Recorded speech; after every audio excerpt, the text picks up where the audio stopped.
New EU copyright law is reaffirming as to why that I do not like the European Union and international governments just in general, as they are impediment on national sovereignty. We're going to be talking about that and a California gun law that just got struck down, Jussie Smollett off the hook for his fraud hate crime, and an article from Rational Outlaw on the website Medium titled Why I Hate the LGBT, which is, by the way, just going off the bat, that is a clickbait title because he himself is a gay man. Just disclaimer on that. What's up, everybody? I am the Dark Conservatarian. And I am the Crusader. And you are listening to Strike Force News. So, without further ado, let's get right into this. So, Crusader, what have you heard so far about the EU copyright law, Articles 11 and 13? Oh, yeah, I heard a lot of it. It came within my radar. Yeah, I've heard about it even before it came to pass that anything involving copyright is going to be struck down, as we now know, including good old memes. All right. And I just noticed I had to turn up your volume there again when you rejoined. Hello, Red Feather. How are you doing? Guess she's the first one to join us. Good old Red Feather. So, anyway, this is an article first from The Verge, and then we'll be getting into an article from the BBC on this story. Now, I know that BBC is not exactly the most trustworthy, and if people want to call into question the sourcing that I'm providing here, well, then by all means, go ahead. But let's start off with The Verge. Europe's controversial overhaul of online copyright receives final approval. The much criticized upload filter and link tax will soon become law in EU nations. Link tax. So it'll be more expensive for people to link their sources for where they are getting their political news from and so forth. And I have been saying this joke for a little while now, but now the good old saying, Tilder's citation needed is going to be a pretty expensive saying, as well as he is going to, yeah, as all the people in response to him will say, I can't link it, otherwise I'll get taxed. Got kids to feed. All right, and I am good, Red Feather, thanks for asking. It won't necessarily be struck down, but the person can't make money from it. All proceeds go to the copyright holder. I see.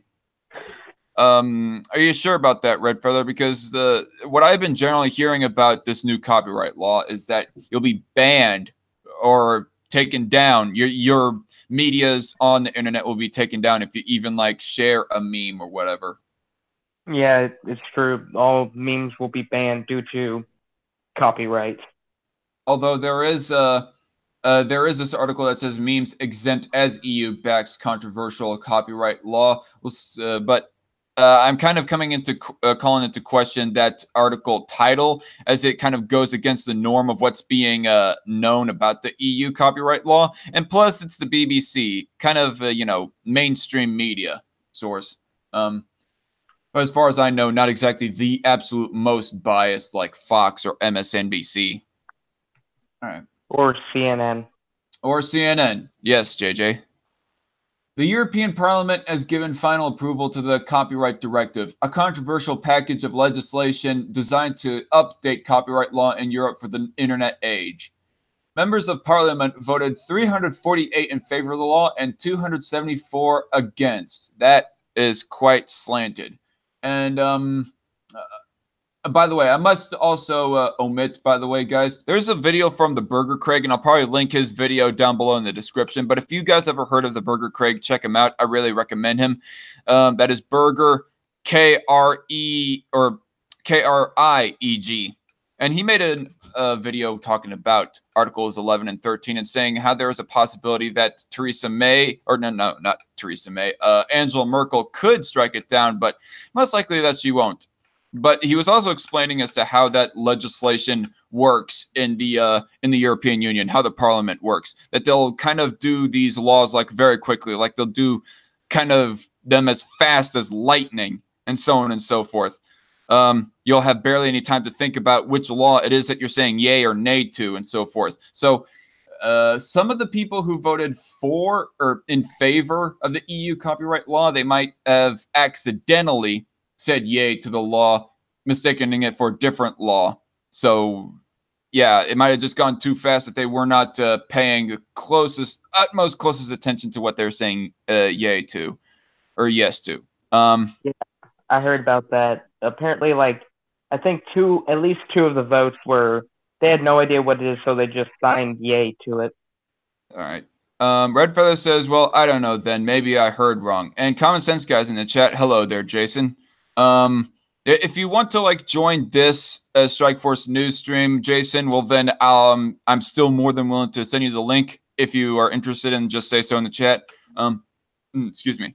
And he says, DarkCon BBC is very biased to the left. Yeah, and I am fairly biased to the right, but I will not like ignore some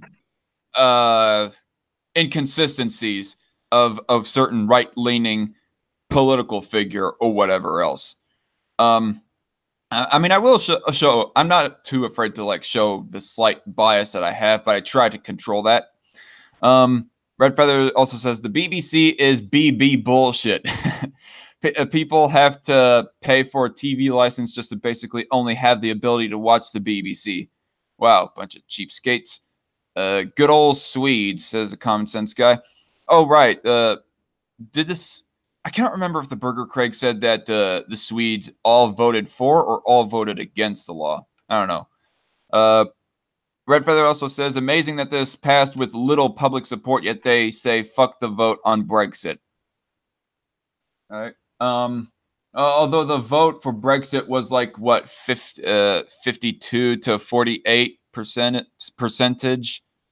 was a very close vote. Yeah. Common Sense guy also says, I'm not saying we should ignore them. I'm saying just remember it's that way inclined. All right. They voted for it. He said that the Swedes voted all for it. And again, Jason, are you interested in joining? I mean, you told me over DMs that you're not, but if you change your mind, go ahead and tell me in the chat. Don't be afraid to tell me in the chat. I mean, a last-minute proposal to remove the law's most controversial clause, known as Article 13, or the upload filter, was narrowly rejected by just 5 votes. The directive will now be passed on to EU member states, who will have 24 months to translate it into national law. Don't you mean like international law? Because it isn't just one nation that this is going to end up being applying to. Thanks a lot, Union. What the fuck happened to Switzerland being neutral, says Red Feather. Exactly. The copyright directive has been in the works for more than 2 years and has been the subject of fierce lobbying from tech giants, copyright holders, and digital rights activists. Julia Reda, an MEP for the German Pirate Party. Oh man, that is so cartoony right there. The German Pirate Party. I mean, did I just step into a kids film right now? I feel like that I just stepped into the world of SpongeBob SquarePants.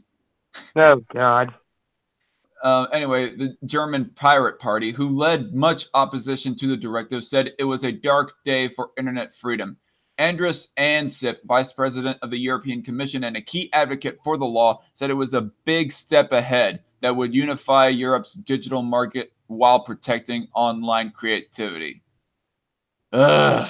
Going to be stomping out online creativity, as somebody will want to like base their ideas off of somebody else's work with some adjustments to that piece of art, and then you're just going to strike it down just because it has only a little bit, an iota of similarity to what they're basing it off of, you know? So screw you with your protection of online creativity, supposedly. Jason says in the chat, I can't join, mate, but I'm interested in watching. Cheers, though, mate. They classify Europe as one nation, by the way, DarkCon. Now, that's bullshit right there. I mean, I'm not saying I'm not saying to you that it's bullshit. I'm just saying that if they do consider themselves one nation, well, then that is bullshit. They're just, yeah. I don't know. I guess it wouldn't surprise me if they did, but countries need to break away from EU. This is why that I, in large part, support Brexit, despite the flaws of it. LMAO, German Pirate Party, what an image. Pirates in Lederhosen, says Red Feather. That sounds pretty tacky. Common Sense Guy says at Red Feather, the Swedes are Swedish, not Switzerland. Oh. Fail there, Red Feather. Fail. Yeah, the Switzerland would be the Swiss. Yeah, Yeah. Swiss, Red Feather. My bad, she says. I heard Sweden is supposed to be letting in like 10 million refugees. That's too much for the size of their own country. Like you're gonna be taking them in too fast, in my opinion. Moving on though. Details of legislation will have to be decided by individual EU member states, but the law will likely have a huge impact on how the internet works in Europe and further afield. As we saw with GDPR, the EU's data protection legislation, European laws can influence US policy. I can imagine that these copyright laws will affect the viewership or who can view like American made content or Australian content. Just anywhere outside of the EU, it'll affect how they view content that is made by a European content creator. And so I would think that if there's like mass economic change from this, that it will cause inadvertently American lawmakers to want to change U.S. policy on this issue and so forth. Common Sense Guy says, I think it's 1 million this year. All right. All right. So moving on. Advocates of the directive say it will balance the playing field between American tech giants and European content creators. Oh, get the heck out of here. You're restricting competition with this. Don't tell me your crackpot logic. Given copyright what? Sorry? They act like they're doing something good and doing what's best for everyone when in actuality they're just screwing everyone over. Mm-hmm. Right. Thank you, EU. Exactly. Giving copyright holders power over how internet platforms distribute their content. But critics say the law is vague and poorly thought out and will end up restricting how content is shared online, stifling innovation and free speech. And I agree with the latter narrative right there. I mean, I have never really heard anything contended so much with the narrative that I've been generally hearing that it'll strike down certain content. All right, so in further explanation from The Verge, the internet's new police, the link tax and upload filter. Despite setbacks, the most controversial clauses in the Copyright Directive, Article 11, or the link tax, and Article 13, or the upload filter, have remained largely intact. Article 11 sets publishers lets publishers, excuse me, let me start that over. Article 11 lets publishers charge platforms like Google News when they display snippets of news stories, while Article 13, renamed Article 17 in the most recent draft of the legislation, gives sites like YouTube new duties to stop users from uploading copyrighted content. Holy crap. I mean, S-Man gets strikes enough, people. Why do you have to make it harder on him whenever he wants to, like, use a meme? Well, okay, S-Man isn't in Europe, so I don't know what I was thinking right there. Well, if S-Man was in Europe, yeah, he'd be fucked in 2021. Yep. But the first one, though, Google News when they display snippets of news stories, while Article 13, okay, will let publishers charge platforms like Google News when they display snippets of news stories. That'll kind of incentivize Google to not want to show certain stories that they disagree with. They'll be all like, I would post these stories that I disagree with more, except it's too freaking expensive. So yeah, pretty shitty. Although I do not know of how that would affect us in the US, but if it does affect us largely, well, then I'll just switch to Bing instead.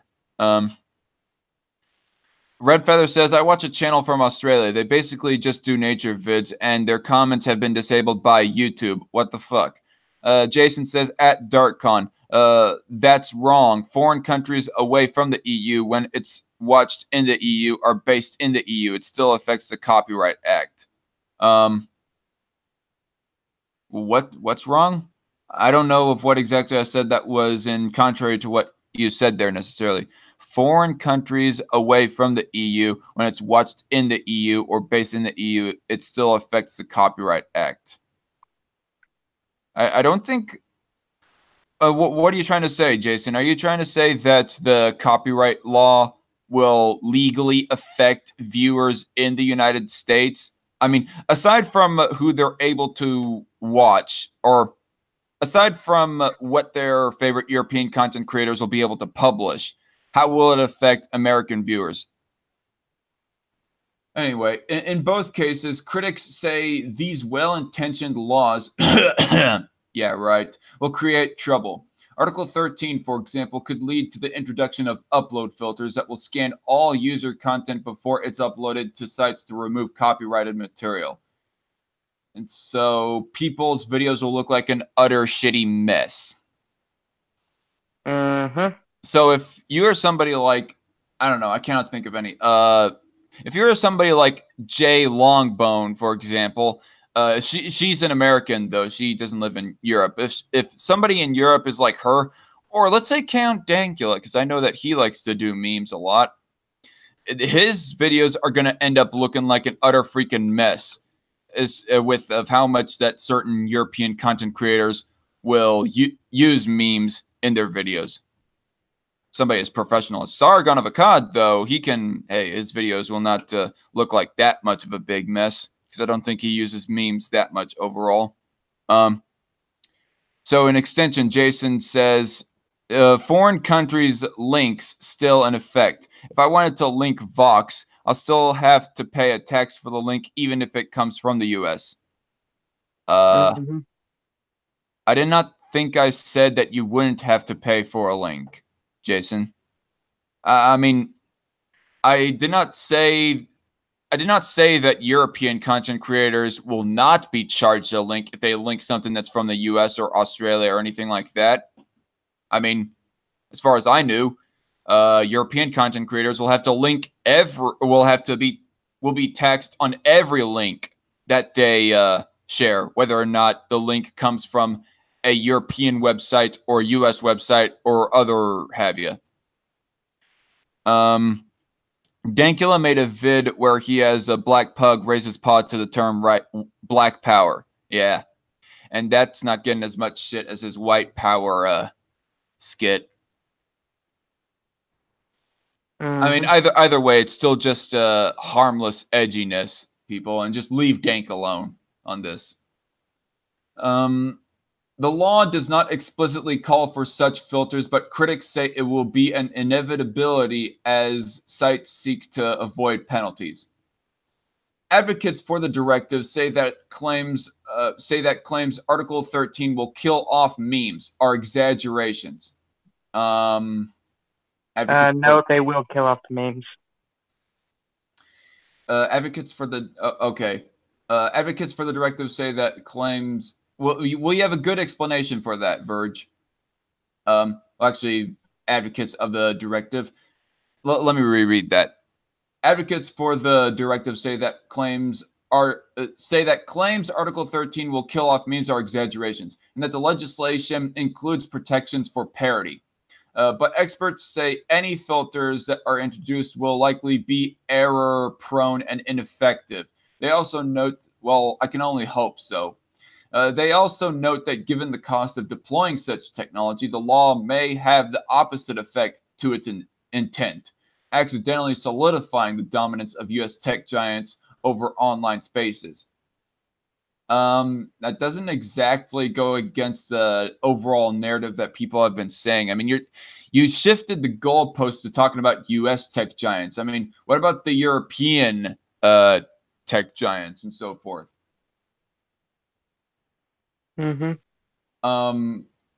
Accidentally solidifying. Okay, well, I will say that it'll like cripple. Let me rephrase this. It will cripple European tech giants to an extent, and thus will kind of give U.S. tech giants and content creators kind of a step forward in the game. You know, that does not exactly go against the general narrative that people are talking about, though. Still. The possible effects of the link text are equally tricky to predict. The law is mainly focused on services like Google Search and Google News, which shows snippets of news articles. Google has said that if newspaper choose to charge licenses for this material, it will be forced to strip back the content it shows and search and shutter Google News altogether. Critics have accused the company of deploying scare tactics, circulating stripped-down screenshots of Google search like the one below. But the link tax has been introduced in both Germany and Spain, and both times it was a failure.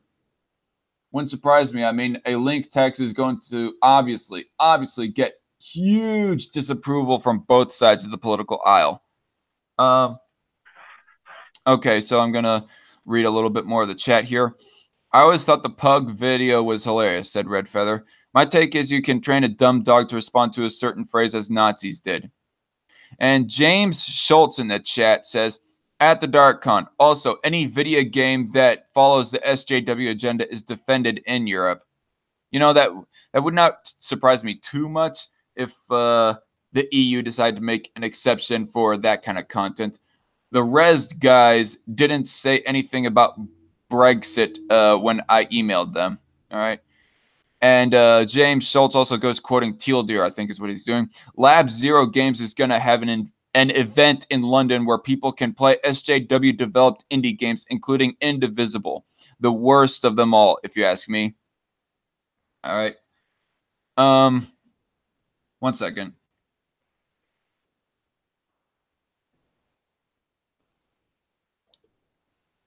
I'm going to take a swig of my lemonade there. Activists commiserate. Copyright holders celebrate.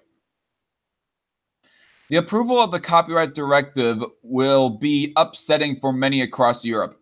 More than 100,000 individuals have protested the legislation over the past few weeks, and more than 5 million signed a petition calling for the removal of Article 13. Last week, sites including Reddit, Pornhub, and Wikipedia also protested the legislation. Most individuals are worried that their experience of the web will be adversely affected, but the legislation will also have a huge effect on business people. Anyone developing a platform with EU users that involves sharing links or content faces great uncertainty, said Tal Niv, Vice President of Law and Policy at Code Depository GitHub. In a statement, the ramifications include being unable to develop features that web users currently expect and having to implement very expensive and inaccurate automated filtering. Google said that let me reread that. Google said that the will led to legal uncertainty and will hurt Europe's creative and digital economies. The company added that the exact implementation of the directive by member states would be crucial. The details matter, and we look forward to working with policymakers, publishers, creators, and rights holders, said a spokesperson.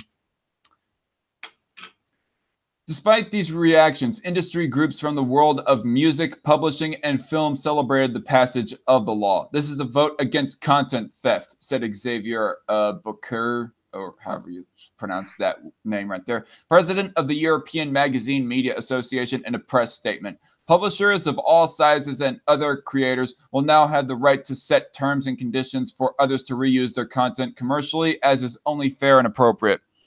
Now, I will say, it doesn't surprise me that big wigs in the music industry or other media's industry, that they are cheering over the passing of this law, because I was on a stream yesterday with a bunch of ANCAPs talking about Article 11 and 13 for a while.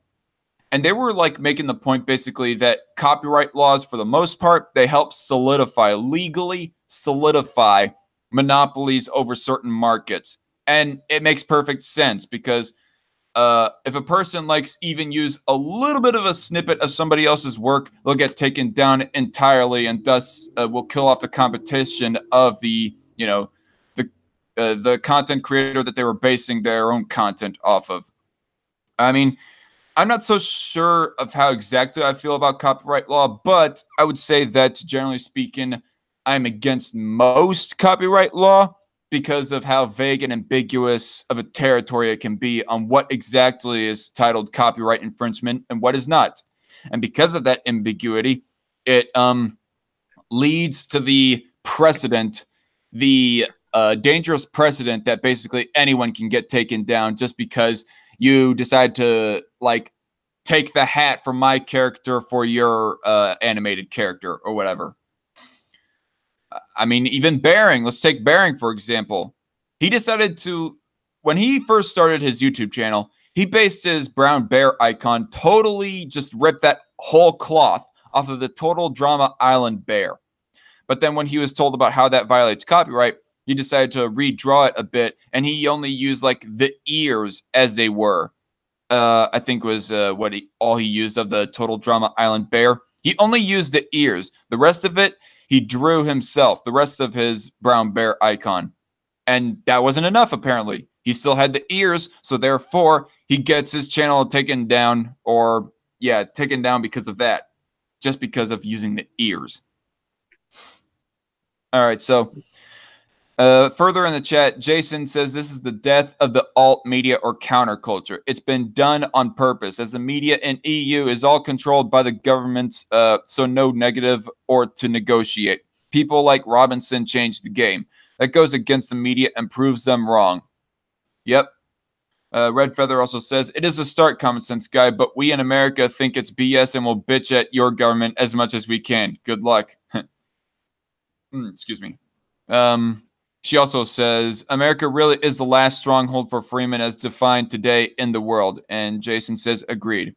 Yeah, although America is definitely not without its flaws, we at least have less restrictions when it comes to posting memes and just in copyright and speech in general in comparison to Europe, but still massive problems, like the existence of a minimum wage law, for example. And hello, Pumpkin Row, how are you doing? Let's finish off with this article and we'll move on to the next one. Experts in copyright law said that despite both jubilant and unhappy reactions, the real test is yet to come. This outcome is unpopular with digital services and, importantly, many European voters, said Rafaela DeSantis, technology and media lawyer at Harbottle and Lewis, in a statement. The key focus now will be on how the directive is implemented across the EU over the next 2 years. End of article. And so,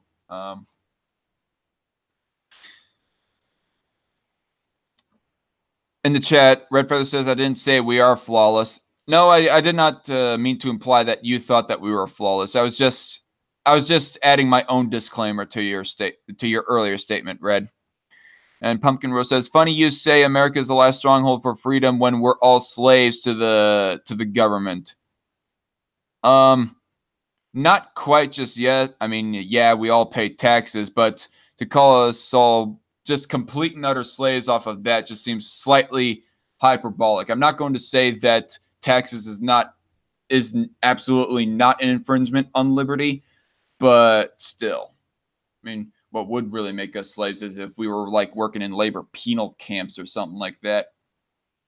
Yeah. So BBC.com. Article 13, memes exempt as EU backs controversial copyright law.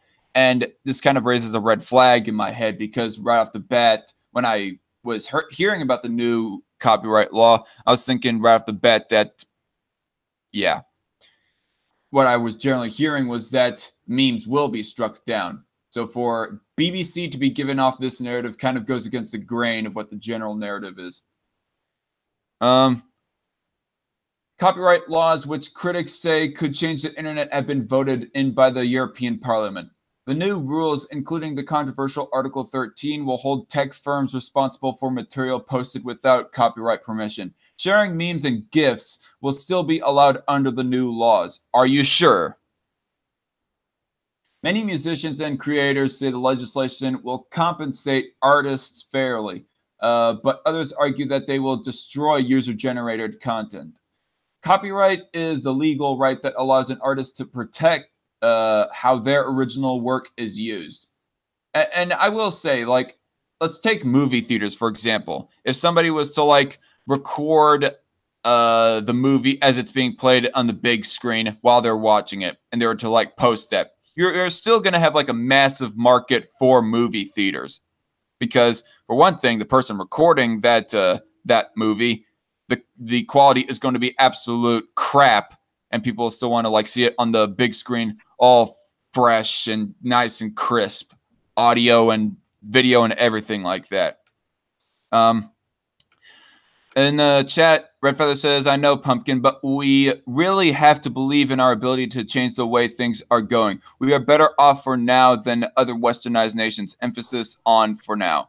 And Pumpkin Rose says, at the Dark Conservatarian, they literally tell us how we're allowed to live, have their mercenaries stop us on the roads to steal our money or imprison us. Something like, okay. I mean, arguments for privatized roads aside, when it comes to like if a person is speeding or say they commit manslaughter, I think that any legal action on those accounts is like legitimate. I mean, stuff like compensating or excuse me, what's the word I'm looking for? Dang it, what's the word I'm looking for? It's not compensate. Well, take away people's drugs. Yes, I believe in that is illegitimate right there, the drug war, drug prohibition, and all of that as a libertarian. But things like stopping a person from going so freaking fast that they endanger other people's lives, or maybe even outright do kill people and commit manslaughter, I think that is like a fairly legitimate role of police in that area.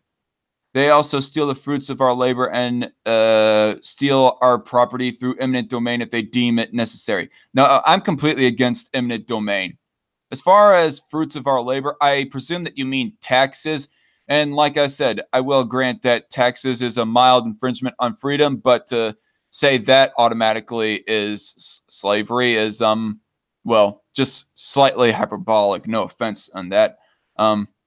And Red Feather, to the earlier thing that I said, she says that would be a shitty recording if somebody was to like record their own theater experience. Oh, yeah, that'd be horrible. Pumpkin Row also says the roads used to be privatized. The government declared eminent domain over all roads on a whim. Interesting. I'll have to like definitely research that. If like say when the U.S. was first founded, that the roads were privately owned.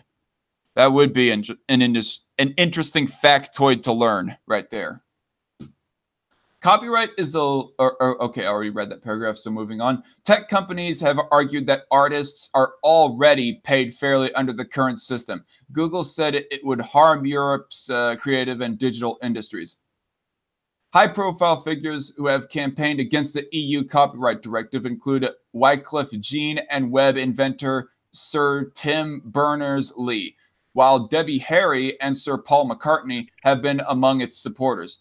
McCartney? Why? Well, I guess it's not too surprising because the guy is the most successful out of all the Beatles. Mm-hmm. So it wouldn't be too surprising if the guy was, if the guy did support the copyright law. Thanks, Paul McCartney. Love you. Sarcasm there implied. It has taken several revisions for the current legislation, which was backed by 348 MEPs with 274 against to reach its final form. It is now up to member states to approve the decision. If they do, they will have 2 years to implement it once it is officially published. The two clauses causing the most controversy are known as Article 11 and Article 13. Article 11 states that search engines and news aggregate platforms should pay to use links from news websites, which that is absolute bullcrap. I mean, yeah, you already have a problem with the alternative media trying to get a foothold in news media, and you're just making it harder for them, essentially. Pumpkin Row also says at the Dark Conservatarian, the police aren't needed for cases of manslaughter. You just hurt someone. In the case of speeding, who are they to determine we're going too fast on our own property? No, I'm talking about public roads, Pumpkin Row. When I go saying that a freaking publicly owned road, somebody's going too fast and violating speeding laws in that area. I mean, obviously, I believe that if you are like on your own private property, that the police have no right to say that you're going too fast on that. But I was making my earlier statement, totally applying that to public roads as they stand right now. I mean, if I was to own a private road myself and I was to like set that up as a privately owned toll road, I personally would put a speed limit on that if I owned my own highway. And I would have my own security or whatever to make sure that that speed limit rule does get enforced. And applying this to the government, I think that there should be a speed limit. Now, what the speed limit should be, yes, it is arguably arbitrary, but I still believe that there should be a limit on how fast a person goes in certain areas. The common sense guy at DarkCon Private Road started in 1795. I thought Pumpkin Row was trying to say that they started earlier than that. Okay. Pumpkin Row also says it has already been shown that going fast doesn't increase the danger of driving. The Autobahn has sections with no speed limit where they have barely any accidents. It has already been shown that going fast doesn't increase the danger of driving? What? I would have to see a citation on that, Pumpkin Row. Yeah, that's definitely going to need to be a citation need a moment. I mean, if say you're like making a turn and you're going too fast, you're going to like lose traction or maybe even completely flip over in your own vehicle. Yeah. So it's very hard. It's very hard to drive when you go too fast. Anyway, Article 13 holds larger technology companies responsible for material posted without a copyright license. Tech companies already remove music and videos which are copyrighted, but under the new laws, they will be more liable for any copyrighted content. Wow. It means they would need to apply filters to content before it is uploaded. Article 13 does not include cloud storage services, and there are already existing exemptions, including parody, which, for example, includes memes. Memes excluded, quote unquote. It was Article 13 which prompted fears over the future of memes and GIFs, stills, animated, or short video clips that go viral, since they mainly rely on copyrighted scenes from TV and film. Critics claimed Article 13 would have made it nearly impossible to upload even the tiniest part of a copyrighted work to Facebook, YouTube, or any other site. However, specific tweaks to the law made earlier this year made memes safe for purposes of quotation, criticism, review, caricature, parody, and pastiche. Okay. The European Parliament said that memes would be specifically excluded. Do I really trust the European Parliament? I mean, for the longest time, Obama had been saying in his staple law, Obamacare, that you'll be able to keep your doctor, and yet people get their plans taken away from them. So off of that logic right there, why should I trust the European Parliament to be truthful on their own law? Yeah, for real. I mean, cite me a source of authority other than European Parliament that memes are excluded from the directive, although it was unclear how tech firms would be able to enforce that rule with a blanket filter. Gonna read more in the chat here. The Autobahn actually revoked the no speed limit, I believe. I think 80 miles per hour is fair, says Red Feather. All right. Well, I'm not saying that 60 is what it definitely should be for all highways, but still. At the DarkCon, it appears that slow drivers cause more crashes. Not sure if you're more likely to be in the crash, though. DarkCon, here's more. Telegraph.co.uk. Do slow drivers... Well, Quora.com is more of a blog posting common sense guy. I'm going to look into the claim a little bit later at some point, though. By the way, do you know who made the Autobahn? Hitler. Oh, boy. Here's one from 2011, says Common Sense Guy, Daily Mail. All right, I guess I'll like save those articles for, I don't know, some later point or something. But Anyway, meandering too much, talking about roads and road regulation. MEP for London, Mary Honeyball, said there's no problem with memes at all. This directive was never intended to stop memes and mashups. I think that's doom mongering. People, doom mongering. Another term for fear mongering, I guess. People who carry out their business properly have nothing to worry about at all. Yeah, define carry out their business properly, because according to Bernie Sanders and other people like that, if I'm not paying my employees $15 per hour, in their opinion, I'm not running my business properly. Massive blow. Robert Ashcroft, chief executive of PRS for Music, which collects royalties for music artists, welcomed the directive as a massive step forward for consumers and creatives. It's about making sure that ordinary people can upload videos and music to platforms like YouTube without being held liable for copyright. That responsibility will henceforth be transferred to the platforms, he said. However, the campaign group Open Knowledge International described it as a massive blow for the internet. Obviously.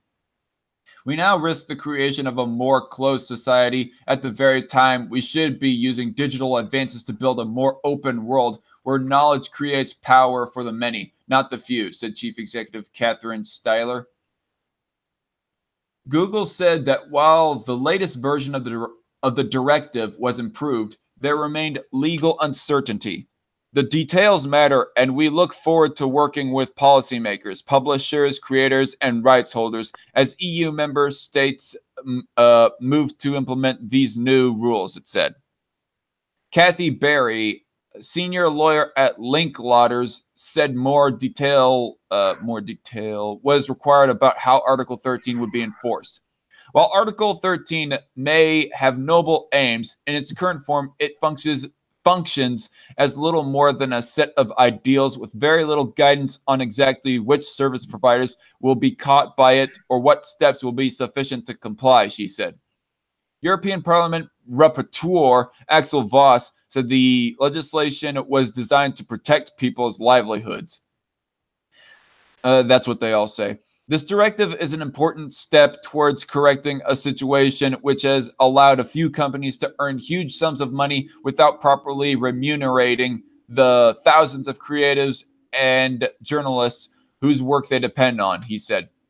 It helps make the internet ready for the future, a space which benefits everyone, not only a powerful few. Yeah. I'm not exactly convinced here. The only source of authority I heard them cite to try and say that memes are excluded is them quoting the European Parliament, which that is like some shoddy sourcing there, BBC. I mean, thanks for reporting this, but I am not convinced at all that it excludes memes. So piss off. Yeah. Oh, by the way, Zach, I'm gonna need to go. All right. Thanks for joining while you did, JJ. No problem. See you guys.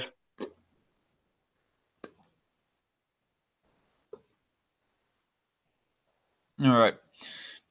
So now I'm all alone.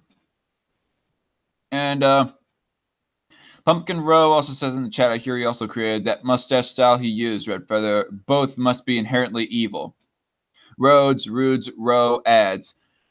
Pumpkin, yes, you got me. I meant the Autobahn is evil. People on the internet crack me up. I think I'm going to focus more on the internet articles because most of these is just banter back and forth between Red Feather, Common Sense Guy, and Pumpkin Row, it seems. Although, Common Sense Guy, I'm probably not going to read what you linked me to Quora on regarding how risky it is for drivers to go fast, but I will probably give the Telegraph and the Daily Mail a read. All right. So now I'm all alone, and let's move on to talking about how a judge has blocked California's ban on magazines holding more than 10 rounds. This reported by The Hill. And this specific article right here was shared by Heartless Soy Boy and Esoteric the Freeze Discord server. And I would just like to give a quick shout out to him and a thank you to him for linking this. considering the fact that this has happened, this seems to be a victory for liberty in the short term, at least. A federal judge in California on Friday ruled against the Golden State's ban on gun magazines that are able to hold more than 10 rounds. This is a federal judge. Okay. I find it funny that it says a federal judge in California, because I would think that federal judges or federal politicians just in general would be in Washington, D.C., not in a given state. So a federal judge in California just, in my layman's perspective, seems a little bit oxymoronic statement right there. U.S. District Court Judge Roger T. Benitez said the rule violates the Second Amendment and infringes upon citizens' rights to defend themselves.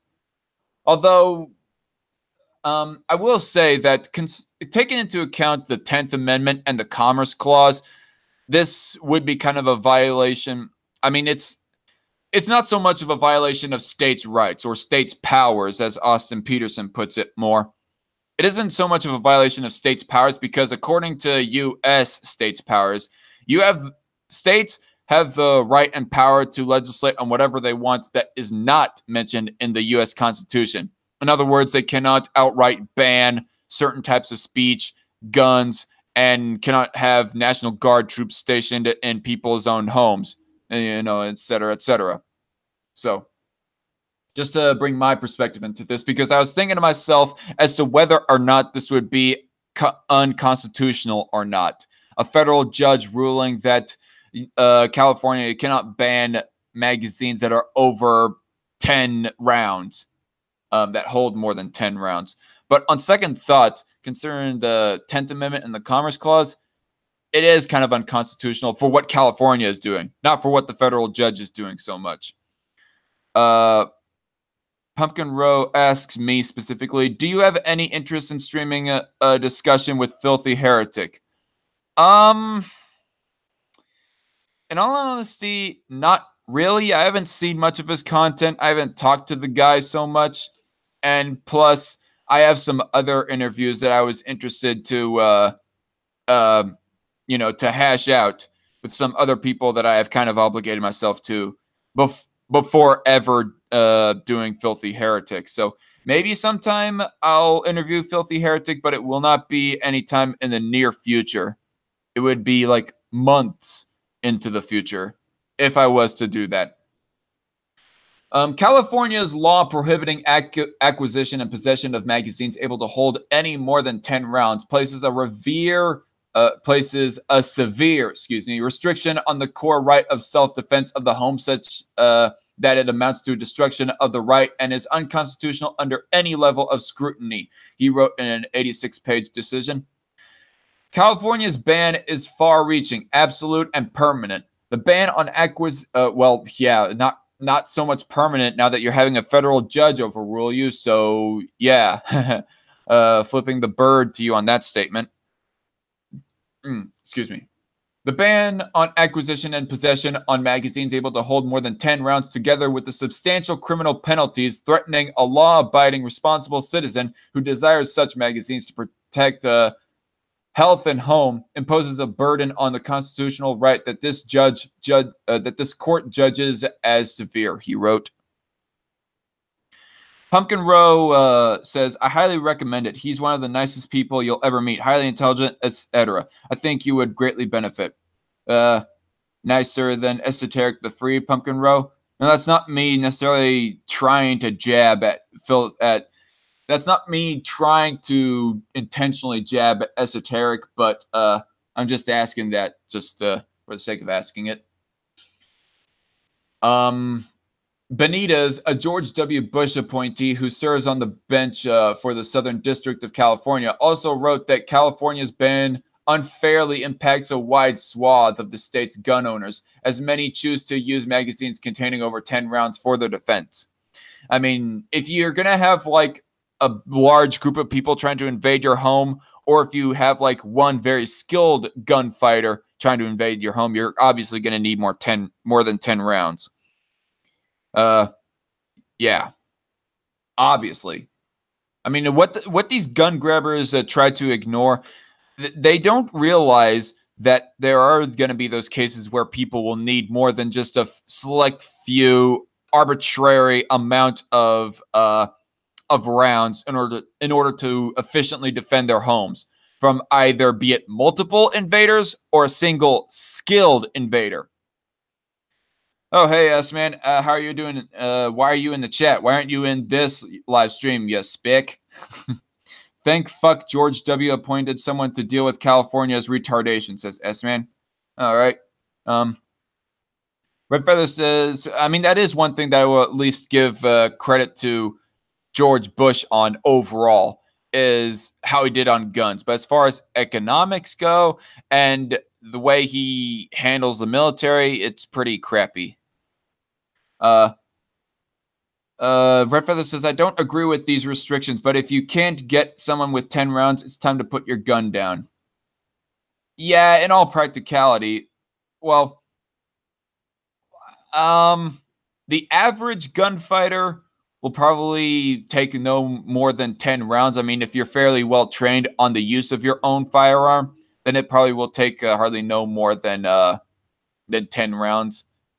But still, if you have like a very skilled gunfighter that you're going against, he might dodge like most, if not all of them bullets. Red Feather says, well, yeah, I guess if it's a gang of people, that's different. Exactly.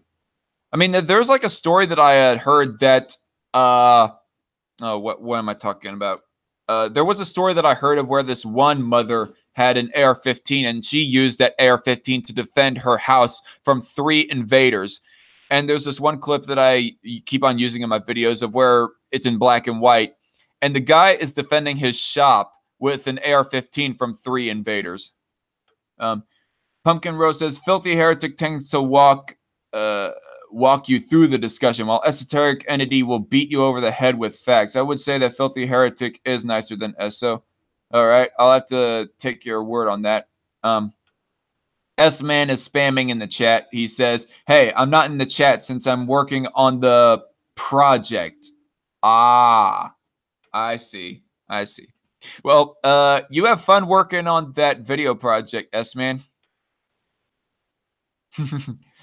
Red Feather says, I like Projectino. All right. The magazine ban arbitrarily selects 10 rounds as the magazine capacity over which possession is unlawful. The ban on magazines that hold more than 10 rounds amounts to a prohibition on an entire class of arms that is overwhelmingly chosen by American citizens for the lawful purpose of self-defense, he ruled. The NRA, which backed the lawsuit, hailed the decision as a huge win for gun owners. Judge Benitez took the Second Amendment seriously and came to the conclusion required by the Constitution. NRA's Institute for Legislative Action Executive Director Chris Cox said in a statement, the same should be true of any court analyzing a ban on a class of arms law-abiding Americans commonly possess for self-defense or other lawful purposes. The gun lobbying group acknowledged that the state was likely to appeal Friday's decision to the Ninth Circuit. California is widely considered to have some of the strictest gun control policies in the country. We are committed to defending California's common sense gun laws and are reviewing the decision to evaluate next steps. California Attorney General Xavier Becerra said it in a statement to The Hill. End of article. And so, yeah, I will say score 1 for Liberty. All right. And S-Man says, see you later, Darky Khan. See you later, S-Man. Good luck on that project. Hope to see it soon. And Jason says, I'm waiting for the humane video. Yep, me too. Pumpkin Rose says, don't trust the NRA. They support all Second Amendment restrictions. What? Filthy Heretic did a video on it. Support all Second Amendment restrictions, including the banning of AR-15s. I mean, that seems to be a little bit exaggerative right there, Pumpkin Row. I mean, sure, they might support like criminal background checks, but if that's all that they support, well then I don't know. It doesn't seem that big of a strike on their trust, in my opinion. All right. So this is a fairly short article here. So you guys have heard about Jussie Smollett. In all honesty, I could not really give a crap about that story because it has been beaten to death so many times. So many people have already did their own coverage talking about how Jussie Smollett is a fraud and a liar. And hello, Scorch, how are you doing? And that he wasn't real. That the story that he put forth for his hate crime was so over the top that it was unbelievable. Going out in, what was it, 2 a.m., 3 a.m. in the morning, in like negative 10-degree temperature or something like that. Yeah. And then you suddenly get attacked by these two, I think they were like black Trump supporters that were, well, or I don't know. I don't know. It just seems unbelievable in all cases, just overall. Scorch says they supported bans of many things, not publicly, but by compromise deals. Okay. Pumpkin Rose says, I'm not exaggerating. They're mentioned frequently by both the left and right because of their support for restrictions. They want them thought of first. What? They want them thought of first among 2A groups?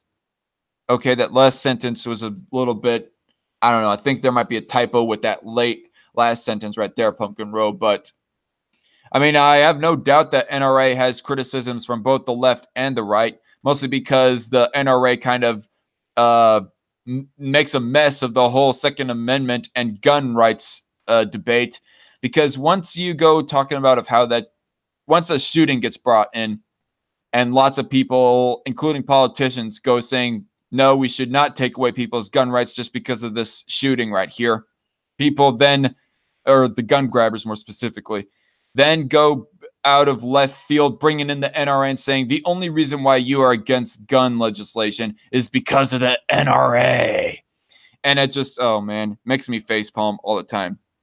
Like, I don't necessarily blame the NRA for the left bringing in that article or that argument right there, but it's still inadvertently a bit of a headache that NRA causes in the gun debate. Scorch says, like the bump stocks. You know, that would not really surprise me, Scorch, in all honesty, as far as NRA support and banning of bump stocks. Pumpkin Rose says, that's not a typo. Something is constantly brought up by politicians. People associate it with more things more frequently.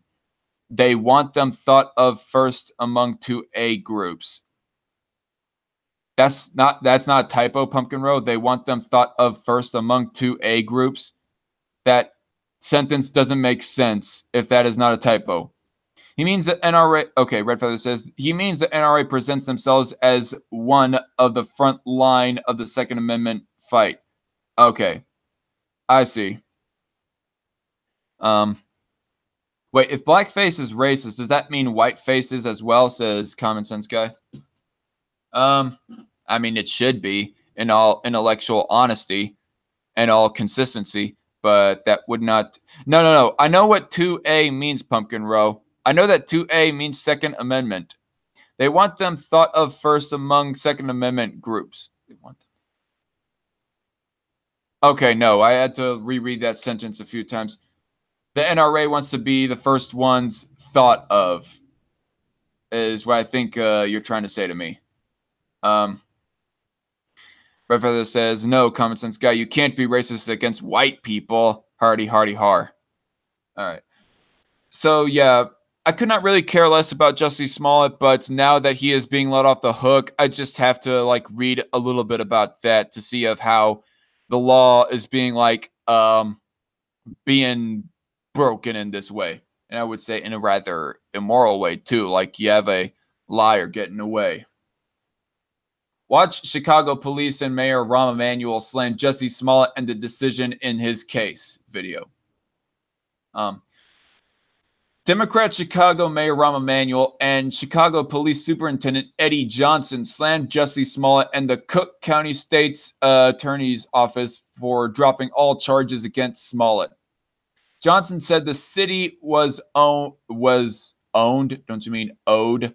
The city was owed an apology that if anyone accused him of doing anything that circumvented his honor, integrity, and reputation, he would want his day in court to clear his name. Johnson pointed out that was that another typo right there? Come on, people. Johnson pointed out that was Jussie and his defense, or that is Jussie and his. Oh man, pick a word to use. Is it is or was? Is it present tense or past tense?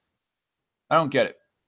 Johnson pointed out that is Jussie and his defense that said they wanted to lay all the evidence out in court with TV cameras. Johnson said that he stands by his detective's work and that if Jussie is innocent, he would clear his name in court. Emanuel expressed even more anger than Johnson did, noting the damage that the decision to drop the charges will do to the city of Chicago. Emanuel said it is a whitewash of justice. The grand jury could not have been clearer. Emanuel said that you cannot have, because of a person's position, one set of rules applied to them and another set of rules applied to everybody else. He went on to compare it to the college admission rules are one way for some, but another for the rich and influential. Emanuel continued while talking about how dare Smollett continued to claim he is innocent and that it was a whitewash of justice that he walked away scot-free with no sense of accountability of the immoral and ethical wrong of his actions. Why are you saying that this is a whitewash? I mean, wouldn't it be a blackwash in Jussie Smollett's case? No, I'm kidding. Where's the link? Loudmouth, I sent the Hangouts link in Strike Force. Here, let me send it again. Okay, there. I have the Hangouts link put again in SFN. 1 second. I'm going to check some of my medias right here. And Common Sense Guy, thank you for shilling the link to the browser link to my stream here. Please come watch this. It's very interesting about Article 11 and 13. Talked about by an American at the Dark Con. Very interesting and not biased either way. Oh, thank you, Common Sense Guy. I like how you're flattering me there. No, joking. I'm gonna read more of the chat here. Pumpkin Rose says if it's brought up frequently, brought of or thought of, or do you mean brought up or thought of frequently? They are at the front of your mind when gun rights are brought up. That's what I mean by thought of first. Okay. Oh, isn't that racist? LOL. Common Sense Guy says. Pumpkin Rose says that, yes, that's what I mean. All right, glad that we could clear that up, Pumpkin Rose. Red Feather says he isn't off the hook. The city is suing him and the FBI is investigating. Okay, maybe me saying that he is off the hook is maybe a little bit hyperbolic on my part. But people are laxing the charges for now, at least, when I don't think that the charges should be laxed at all, really. Red Feather, Jason says, Loudmouth wants a link. Yeah, I gave him a link. I sent it twice now in the SFN Twitter group chat. Common Sense Guy says, wait, a whitewash, is that the same as a white lash? And is that racist? Can I say it's a blackwash? I love my audience a lot of the time.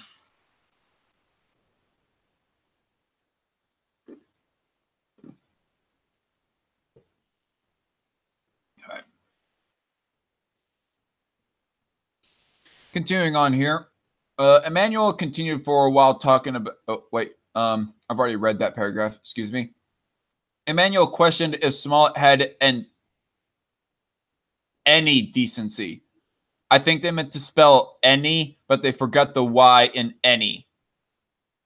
Man, today is just full of a whole crap load of a whole bunch of typos. Whoa, Kimasabi, dead air. The only reason why that there was dead air for a moment there is because I was like taking a swig of my lemonade right there. But you can hear me right now, can you, Jason? You able to hear me right now? All right. Emanuel questioned if Smollett had any decency in him for exploiting hate crime laws for personal gain. Watch the video. No, I think we're good for right now. So this article, unfortunately, did not bring up the details of the whole Jussie Smollett case, of the before, of the hate crime that was supposedly done beforehand and how it's found to be fake, and what's going to be going from here on out. I mean, I did not see much of an explanation on that front. It was just mostly talking about of how some people are slamming Jussie Smollett for his for the decision that was being made regarding his case. And I will say, good on the sheriff, or good on the Chicago police and Rahm Emanuel for slamming Jussie Smollett on this.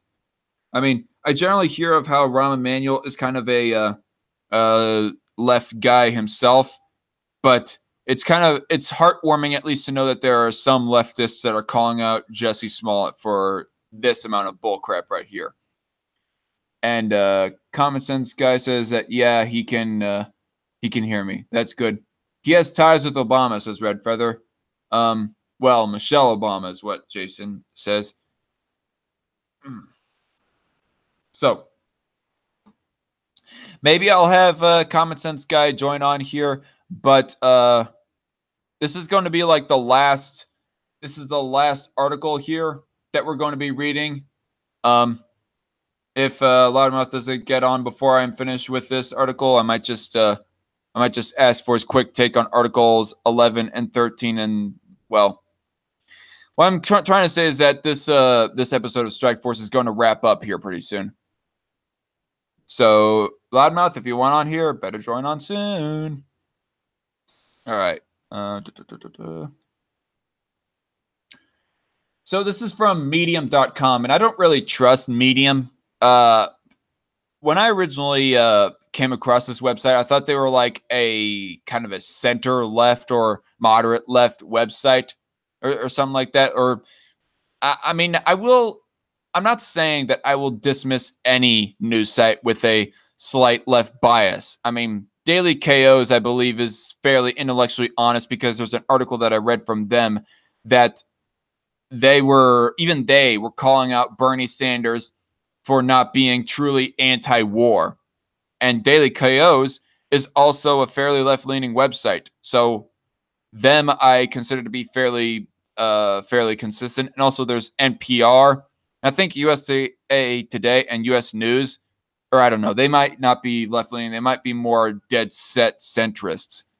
But I'm not saying that I'll dismiss all leftists, but just Medium.com. The first article that I had ever read from them was talking about the gender spectrum.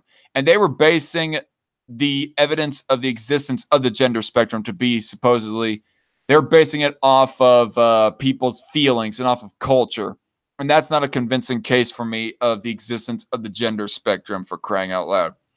But now that I know that Rational Outlaw, a right-leaning YouTuber, has posted on here, I'm thinking to myself, oh, Medium is probably just a blog posting site or something like that. So Red Feather says, okay, since you're reading this, have you heard of the mother in Texas who wants to transition her 6-year-old son and have the father who doesn't agree pay for it? Wow. Yeah, I believe that is child abuse. If you are a parent and you're going to be forcing your kid to have a gender change. I mean, it's one thing if somebody under the age of 18 wants to get their own gender change, but which I disagree with that in of itself, but it's an entirely different thing. It's an entirely different animal if a parent is going to be forcing their kid to get a gender change. It's like, what the fuck? Why are you abusing your own kid in that way? Jason says, I've seen that as James, the boy, when with the dad, acts like a boy and says that they want to be a boy. It's the mother that's forcing James to be a girl. Okay. So anyway, Shout out to Rational Outlaw. Thank you for sharing this article, and here we are going to read it right now. Why I hate the LGBT. And so right off the bat, you're going to be thinking, oh man, you absolute bigot. But really, this article is just a clickbaity article because Rational Outlaw, he's gay, as he says in the bio here of his own Medium bio. He also says that in his own Twitter profile, I think.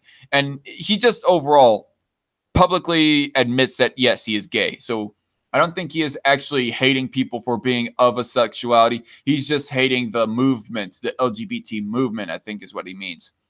So I believe that if the LGBT did not do the shit it has done, we would have had all our rights a decade earlier or more.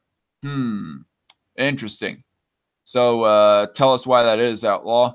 And we would be viewed more positively by the religious right. I don't know about that, but go on. Now, this is just my opinion, but I will give you reasons as to why I have come to this conclusion. First, there are the gay pride parades. These parades are hyper-sexualized and just make us look like we only care about sex and nothing else. Yeah, I will say that. It's not like you actually care for equal liberties. It's like you just care about sex for the sake of sex. I mean, I have no real problem if a person is going to have their own parade or anything like that based off of their own sexuality. I mean, I am a libertarian, obviously, including in that aspect. But at the same time, when I look at a gay pride parade, I cannot just think, I cannot just help but just be a little bit discomforted, in all honesty. But that's just my own personal opinion. That's just my subjectivity speaking. It makes us look like the degenerates the extremely religious think we are. This alone is enough of an excuse to hate us.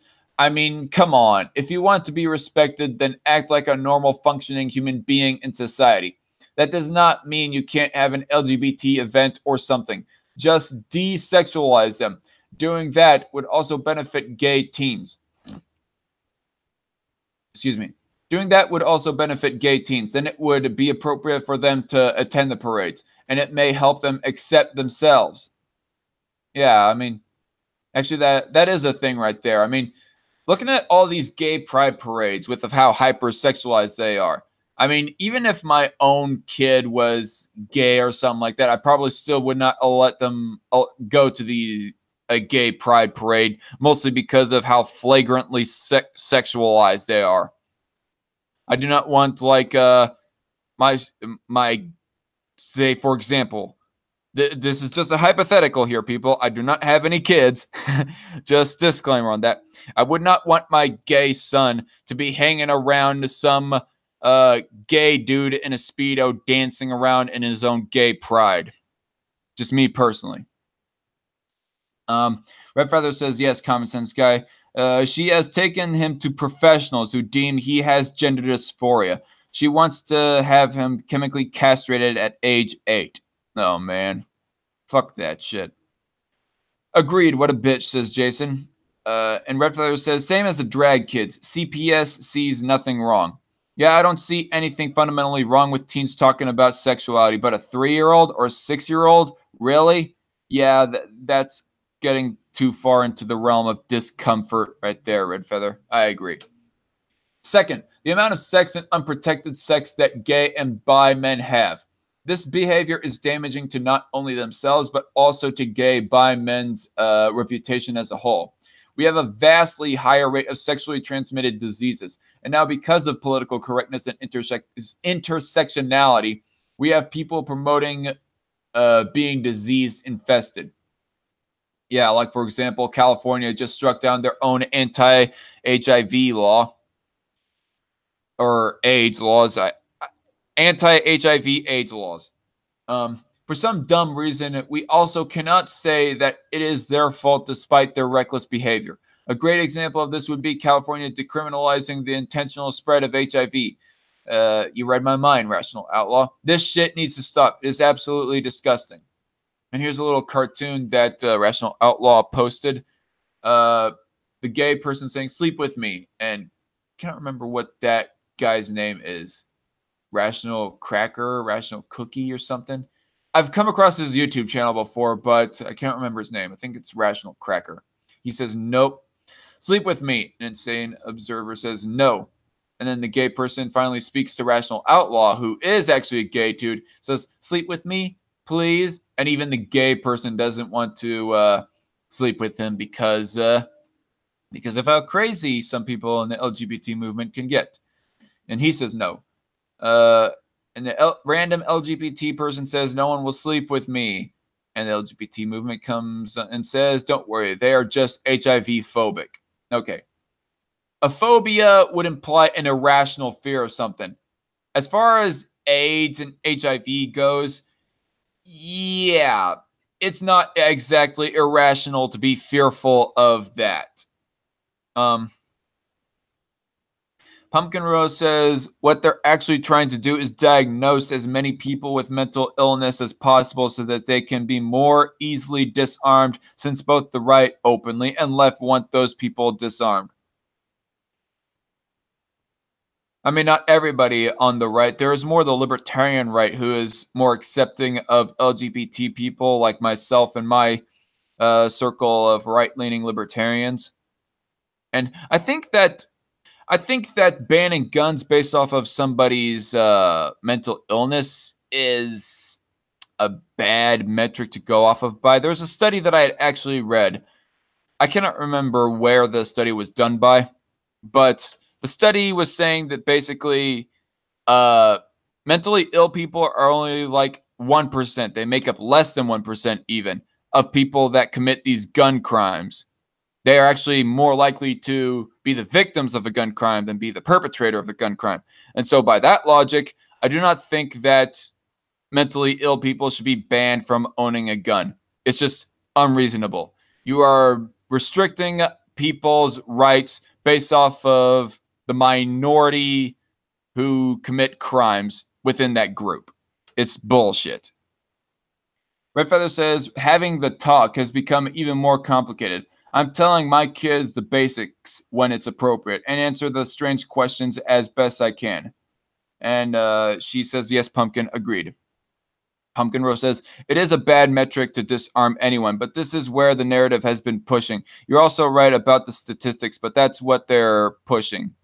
Like the authoritarian right, like the Pat Robertsons of the world, I guess it wouldn't surprise me too much if they wanted to disarm gay people of their guns, but I'm becoming more and more convinced that the right is becoming a little bit more libertarian in this area as the years progress onward.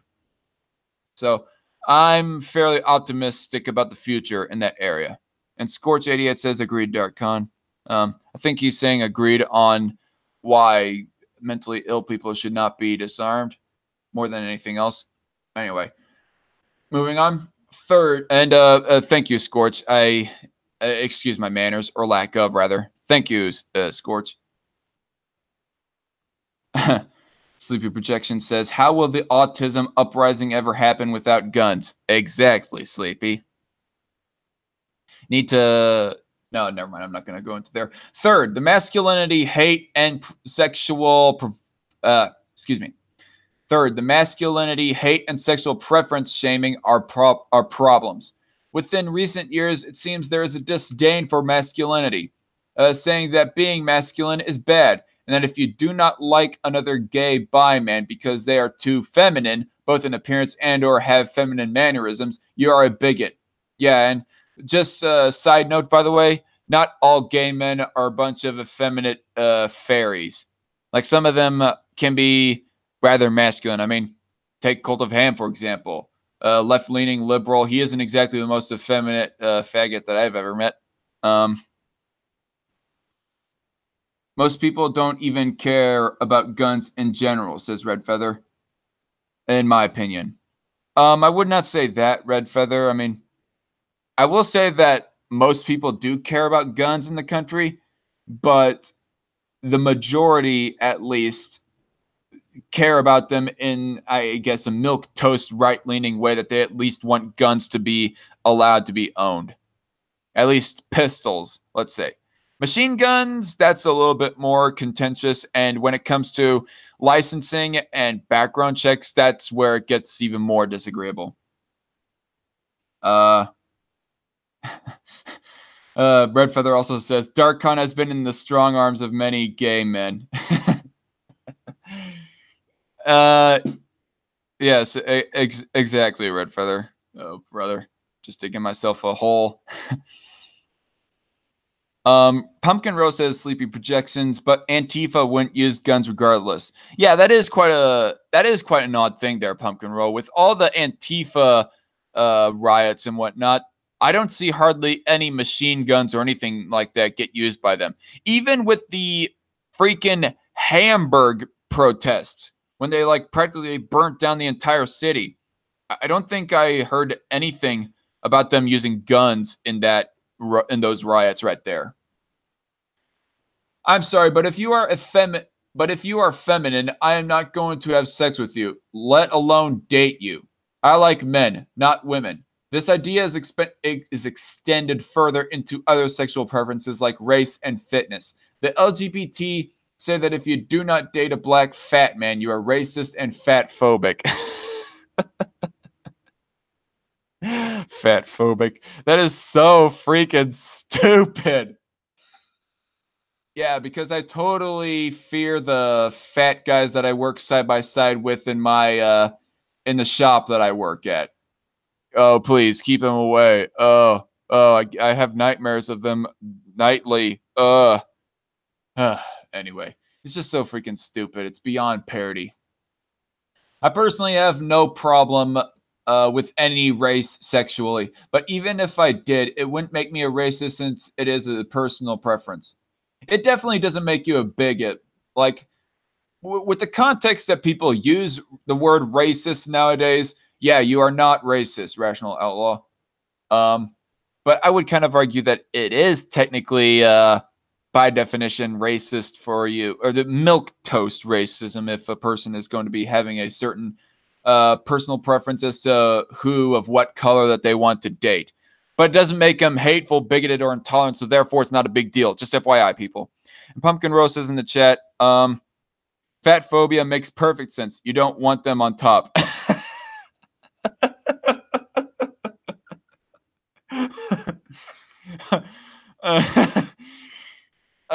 That's funny, Pumpkin Rose. That actually does make sense. I would not want to be dogpiled by a 300-pound man.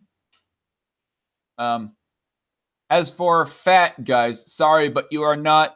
As for fat guys, sorry, but you are just not attractive. I, like many other gay men, want at least a moderately healthy man. And if you want other guys to be into you more, then go to a gym and eat healthily. No one is entitled to have sex with you. And down below here, Rational Outlaw has like another little picture that he shared. Is red pill, blue pill, gay edition. Any questions? And the red pill gay dude is like a ripped, shirtless guy, and the blue pilled LGBT person is the hairy transvestite person. A red wave rising. Last, the amount of hate that is in the LGBT is immense. They hate anyone who isn't a leftist and insult almost every Christian. Hashtag not all, but okay. They are incredibly hypocritical. The LGBT community talks about wanting acceptance, but they do nothing to deserve it. The LGBT only throw insults and make fun of people who do not agree with them on almost everything. I know at least one bisexual person that will throw shit at you if you dare to disagree with them on even one small subject. Oh, Donald. Yeah. Red Feather says in the chat, if you're a girl who doesn't want to be with Riley Dennis acting as a girl, I presume, you're transphobic. Exactly, Red Feather. This is also not limited to non-LGBT. They equally hate right-wing LGBT, treating us like dog shit. They will call us oxymorons, like in the same way that they'll call a conservative black person an Uncle Tom. And they say we're betraying the community. Fuck that shit. People are individuals. Of course, this is absolute bullcrap.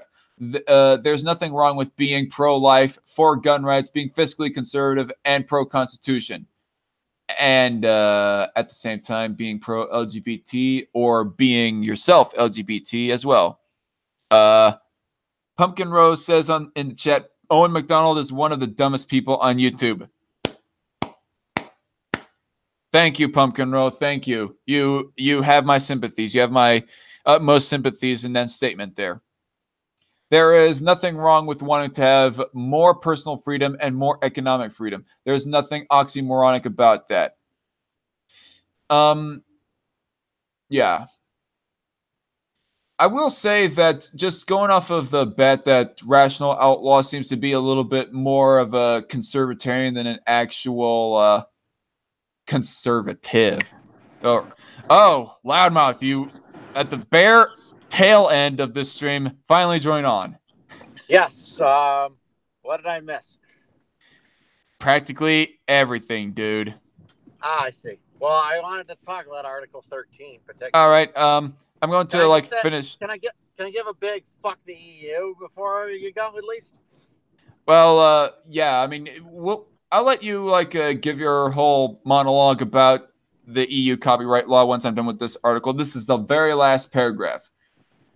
This is why I can never call myself LGBT ever again, despite being gay myself. Instead, I believe that a new community needs to be formed. That is why I would like to start a new group for gay, bi, men, and women, and trans people. And only these people, not the asexuals, because nobody cares that they are asexuals, nor intersex, because it is a sexual deformity and do not have the same goals as LGBT, although I sympathize with their problems. And I also do not include pansexuals since they are bisexuals, basically, and already included and non-binary who do not exist. This group will be called Free to Be Me. The point of this group is to practice personal responsibility in sex, to dump political correctness and dump the sexual image we have, to dump the hate, to act normal, and to push for acceptance and decriminalization in other countries. Those are the goals we should be aiming for. I will add, Mr. Rational Outlaw, the writer of this article right here, that Free to Be Me would also include those who subjectively want to call themselves non-binary. I mean, it doesn't mean that you have to adhere to their own self-acclaimed identity. And by all means, I don't even understand what non-binary even means, to be honest. It just seems like total bullshit. Yeah, I totally agree. Me personally, I don't believe non-binary exists, but if you want to call yourself non-binary, I cannot really do anything legally. Even with it not existing, unicorns, I don't believe exist, but I can picture in my head what the hell they are. Non-binary, what the fuck does that even mean? Means that you do not adhere to either male or female gender, supposedly. I don't even get it. Whatever, though. But, so you were wanting to talk about Articles 11 and 13. The passage of Article 13 was probably the most damaging thing to human freedom in several decades. It is one of the most frighteningly dystopian things that has ever been passed. It essentially eliminates fair use in the European Union. And it could well mean that our videos are going to be blocked in Europe. And all European creators are going to be completely screwed. I want to shout out to Pumpkin Row. He says the guy doesn't even make arguments to support his assertions. He just makes the statement and then claims there's no debate on it. I swear, he makes the others around him lose brain cells. He's applying that statement to Owen Cunt Donald, by the way, and I definitely sympathize with that. But yeah, I mean, so in my reading about the new EU copyright law, to you, Loudmouth, I read this one article from BBC talking supposedly about how Article 13, memes exempt as EU backs controversial copyright law. And I did not see any citation in here or source of authority or anything like that to back up what they were saying in the title of that, except for this one part of the paragraph here that says the European Parliament said that memes would be specifically excluded from the directive. Why do I really believe? Should I really believe the European Parliament on their own law? I mean, Barack Obama said that if you like your doctor, you can keep your doctor when it came to Obamacare in his own written law. If that were the and then it turns out that that was a lie. Why on earth is YouTube seriously considering shutting down all their services in Europe? Like, Article 13 literally could result in all social media, Facebook, Twitter, and YouTube, being completely blocked in Europe because they can't manage it all. That it puts demands on content providers and platforms that are just impossible to enforce. They would have to put filters on all the content, since obviously there's no way they could have a human being review it all. That would essentially mean that no one could post anything. So what's the point of even having their service? Anything that a European content creator could post, it would be some of the most boring, unviewable shit ever. Right. Oh, well, I remember there was a funny joke where there was this guy that had 2 stick figures fucking. It says EU approved content. Exactly. No copyrighted content, anyone can make it. Yeah, and then and now, since that meme is created, that means that I cannot do a porno of 2 stick figures fucking for any other context, because then it'll be under copyright of that. It was already taken. I'm sorry. Yes, sorry, Europeans, you cannot do stick figures fucking now. And Article 11 actually could possibly be even worse. The whole link tax thing. All right, it basically is clearly designed to kill independent journalism. All right, it puts a tax, which of course the big major networks, they can all afford to pay it, so it's no problem for them. But any independent blog, all right, is pretty much screwed over, and that's what it was designed for. It was designed for the big boys to flush out any independent competition. Yep, and this, as far as I'm reading, I mean, obviously we've known this for quite a while. And I'm stating the obvious, but it won't affect Americans themselves so much as far as what they can post, but it'll definitely affect the way that we Americans can interact with our European viewers and fellow content creators, like a good old Common Sense guy, for example, who lives in the UK. Well, with Brexit, it's possible that the UK might be exempt, but who knows? Yeah, that needs to be fully implemented. Though, correct, yeah, first of all, because it's hard to know for sure, really, though. Because it's not like the UK is officially fully broken away. Like, I thought at first, like when I was like reading about Brexit and watching Sargon of Akkad videos on Brexit, I was thinking at first, oh yeah, the UK is no longer part of the EU. But then months later, I'm still seeing videos from Sargon and other content creators talking about Brexit and the aftermath of Brexit, the political fights and whatnot, kind of showing to me that the UK is not fully left the UK or the EU, excuse me, but that the Brexit thing, the original vote was just to get the process started was all. But to be honest, I became, thanks to Article 13, I was kind of indifferent towards Brexit. Obviously, I don't live in the UK prior to Article 13. And now I'm as strongly for it as humanly possible, because Article 13 really does show what an abomination the EU really is. Now Europe has stricter controls in their internet than communist China does. Oh, shit. I mean, think about that. China is now more free in terms of what they can post online than the average European is. That is fucking frightening. That's unbelievable. Unfucking believable. Oy. And what was that? Oh, damn it. It is possible that protests from member states might prevent it from fully being implemented in every single country, though. So it all remains to be seen. But I know the potential consequences are absolutely disastrous. Talking about Brexit, I mean, I've always been like fairly in favor of it, mostly because of the dangerous precedent that I know that was set if the UK was not to leave the EU, and that they would essentially have the EU like interfering on their legislative processes and their national sovereignty. But ever since the passing of the EU copyright law, this is proof and is a reassuring of what my original fears were. And this is an invasion on national sovereignty. Article 13 did not pass because the majority of European citizens wanted it, okay?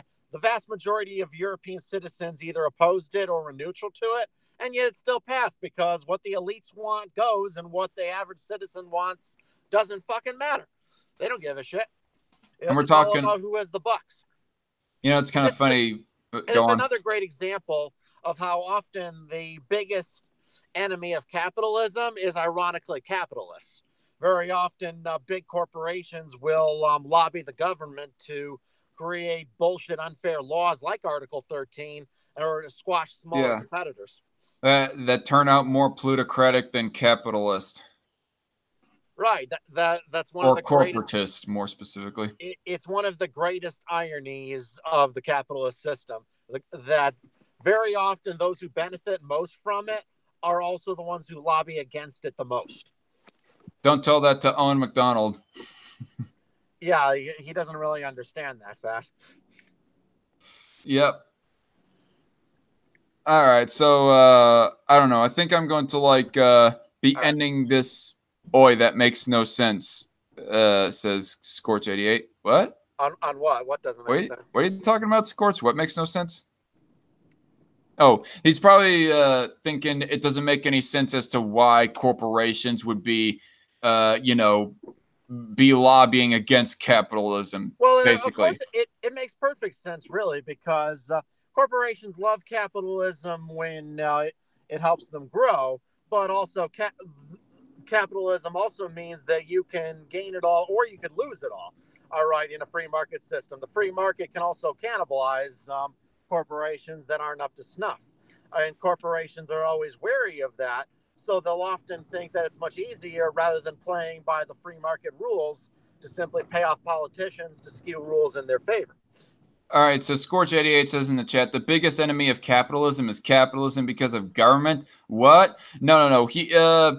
What Loudmouth said earlier was the biggest enemy of capitalism are capitalists. And I think what he's meaning by capitalists in that context was not people who believe in capitalism, but, the big time rich dudes is what Loudmouth said. Right, exactly. It probably would have helped better if you said, like, the biggest enemy of capitalism are corporatists.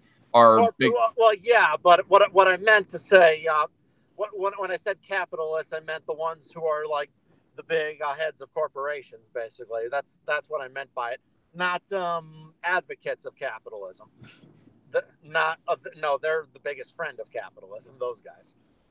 If you have no government, then there is no corporation. Oh, perhaps so, Scorch. But for those corporations to have gotten there in the first place, they would have had to get their foot in the door in the market in the first place via capitalism before they would have ever received a single government subsidy or anything like that.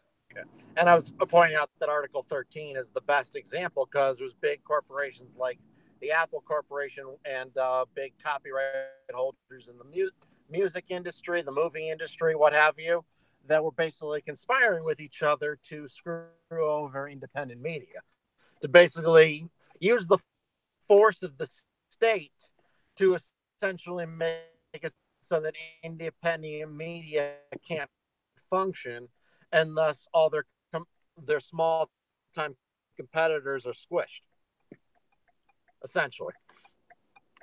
Another example of that in the United States is where the CEO of Amazon.com advocated for raising the minimum wage. Why would he advocate for this? Because he, of course, uses extensive automation in his factories that mean that he can get by with far fewer employees, whereas a smaller competitor would be far more harmed by a rise in the minimum wage. Right. Exactly. I mean, that's Common Sense Guy has taken a while to leave the chat. He said for a while now that he was going to go, but then after that, he would post 2 more messages and then another 2 messages. Okay. Get the fuck out of here, Jason. We don't like you. No, I'm joking. No, we love you. Subscribe to my channel. Yes, Common Sense Guy. Subscribe to Loudmouth Reviews if you haven't already. Yes. Get me to 3,000 subs. I'm only a few away. Although it looks like that Common Sense Guy kind of espouses a few mild disagreements with Scorch. Scorch says it's government that's the number one enemy of capitalism, and I would kind of reword that just a little bit different. I mean, you're not wrong, Scorch, overall on the premise of that. But I would say it's people in government that's the number one enemy of capitalism. People in government, more specifically, like Bernie Sanders of government corporations. What? Collusion of government and corporations is the greatest enemy of the free market. If you have no government, then there's no corporation. Yeah, corporatism is the enemy. Exactly, Scorch. And Common Sense Guy says, Scorch, he's saying the lobbying and the corporations that direct government policy. So it's still government, but using the corporations to be the first step. And Scorch says, yeah, that's why I'm against the government altogether. All government is a gun for the highest bidder to use. That's a fair analogy to use there. I mean, it kind of reminds me of the argument that Peter Schiff and Cenk Uygur had with each other at one point. I mean, Cenk Uygur was saying you need to get money out of politics, but Peter Schiff was saying at the same time, you need to I'm not disagreeing with that, but you also need to shrink the power of politicians to de-incentivize or disincentivize people to buy politicians. We're against bribing politicians, you dumbass! We talk about it all the time! Sorry, I couldn't help myself. I had to make that joke. we talk about Saudi Arabia all the time, you fucking dumbass! Or whatever. Yeah, I know. I'm making it. Yeah. But I get what you're trying to make there. Joke. I've been going on for quite a while here. I mean, why was it that you weren't able to join a little bit earlier, Loudmouth? I was with my family. Oh, okay. My bad. That's completely understandable. But yeah, I think we're going to end the stream right here because I have editing projects I want to get to. Sorry that you could not join on the live stream a lot earlier, Loudmouth. It is what it is. That had to do stuff. Yeah. And for all of you who are watching, I'm not going to be hosting Strike Force next Sunday. I have a business trip. I have busy plans over the next weekend that I have to do. Gets in the way of the weekly live stream. That's cool. But for all of you who have joined in the chat and on stream, both JJ and Loudmouth, thank you all for joining. And as a Christian, even if you are non-religious, pray for the EU. Anyway, see you all later. God save Europe and God bless you all. And good night. Yes.